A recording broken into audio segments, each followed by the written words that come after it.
नमस्कार मित्रांनो, कायदा आपला वकील आपला यामध्ये आपल्या सर्वांचं स्वागत आहे। आजचा आपला विषय आहे ॲट्रॉसिटी म्हणजे काय आणि ॲट्रॉसिटी कायदा काय आहे। तर मित्रांनो, ॲट्रॉसिटी म्हणजे अत्याचार करणे आणि ॲट्रॉसिटी कायदा काय आहे। तर मित्रांनो, 1989 साली केंद्र सरकारने एक कायदा आणलेला आहे।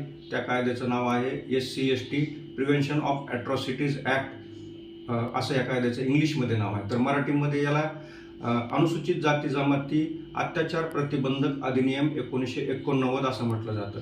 या कायद्यातील कलम 3 याच्यामध्ये काही गुन्ह्याचे प्रकार दिलेले आहेत। हे प्रकार जर समजा अनुसूचित जाती आणि अनुसूचित जमाती या प्रवर्गातील सदस्यांवर कुणी गुन्हा केला तर त्यांच्यावर त्या कलमाच्या अंतर्गत गुन्हे दाखल होतात आणि शिक्षेची त्यामध्ये तरतूद आहे। दखलपात्र स्वरूपाचे हे गुन्हे आहेत। गंभीर स्वरूपाची याच्यामध्ये दखल घेऊन FIR नोंदवला जातो आणि याचा तपास जो आहे तो DYSP म्हणजे पोलीस उपअधीक्षक दर्जाच्या अधिकाऱ्याकडे दिला जातो।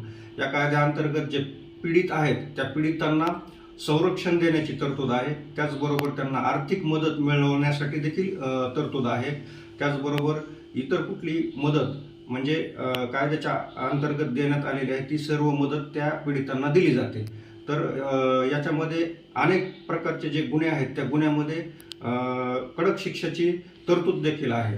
आणि महत्त्वाचं म्हणजे जातीवाचक बोलणे, जातीवाचक शिवीगाळ करणे, जातीवर आधारित कोणत्याही स्वरूपाचा गुन्हा करणे, पाणउतारा करणे, सार्वजनिक ठिकाणी अपमानास्पद बोलणे अशा प्रकारचे गुन्ह्याचे प्रकार जे आहेत हे केल्याच्या नंतर ॲट्रॉसिटी कायद्याच्या अंतर्गत गुन्हे दाखल केले जातात मित्रांनो।